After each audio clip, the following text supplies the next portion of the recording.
Following the governor's 2023 State of the State and budget combined address, talking with State Senator Craig Wilcox. Senator, your initial thoughts about the governor's speech. I'm not going to start just slamming the governor, right? There are many things in Illinois to be happy about, and he highlighted some of them.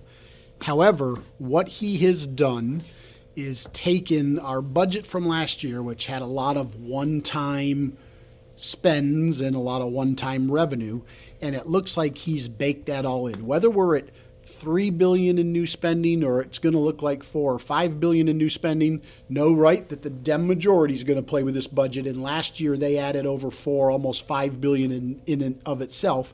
What we really are looking at is a bunch of new programs when current programs are already shortchanged, right?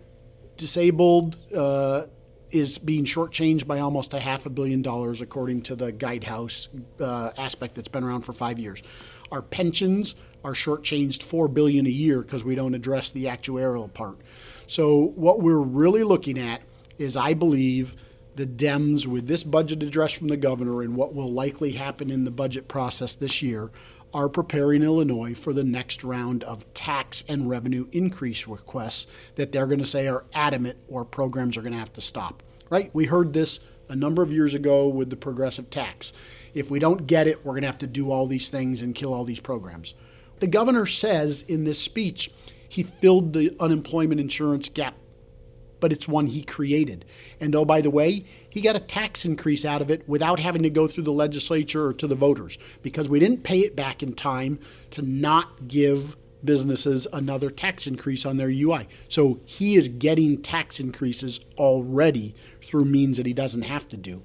But when this comes to roost in 2 or 3 years, if we hit a recession this year, it comes even quicker. But there'll be cuts to programs or massive requests for additional tax revenue, and that comes on the back of people who are already struggling due to energy prices, inflation, second highest unemployment in the nation.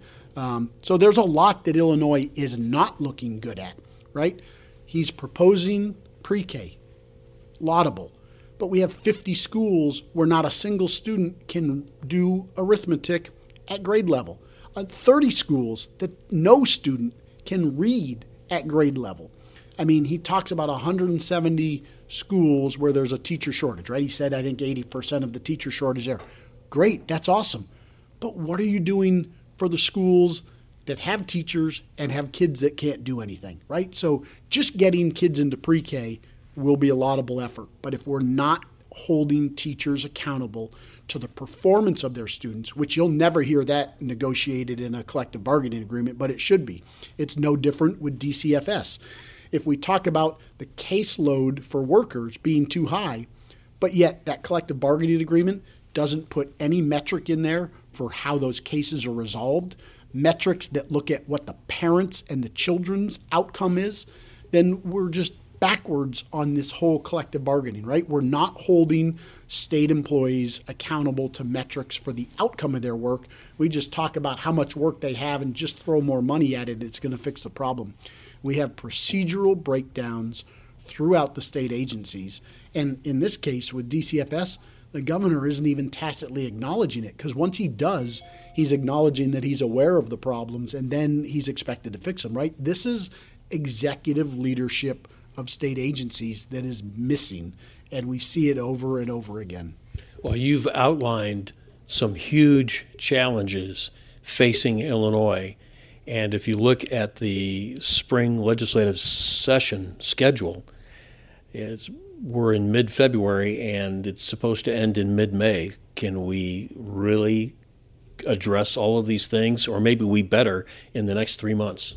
Well, we certainly will, right? I had that same thought last year when we said we were going to have a budget in April, right, when we finished early. I couldn't believe that we would attempt a budget when tax returns still weren't in, right? We didn't have honest budget estimates. But in this state, a balanced budget just means your revenue estimates and your projected spending have to match on paper, regardless of what then happens. So, yeah, we'll get there.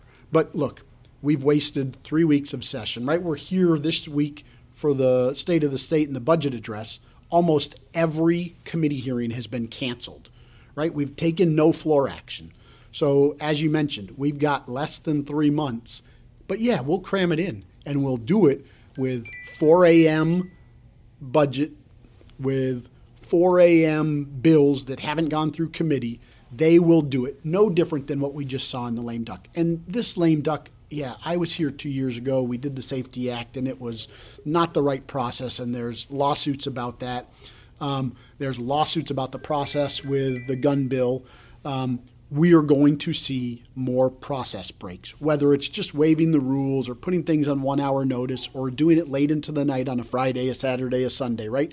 It'll get done, but it won't get done with the light of the public and the media being there. There will be no sunlight on the process, which means we likely will have a Democrat majority that is willing to pass bills that they know are going to end up in court.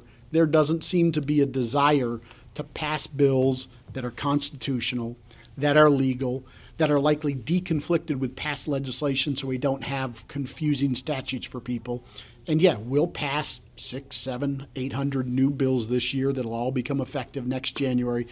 And as always, you ask any citizen in Illinois, they don't have any idea what laws came into place. We put our residents in a position where they are likely to break laws because we don't do it in a right process where they're aware of it before and they can plan for what the impact will be.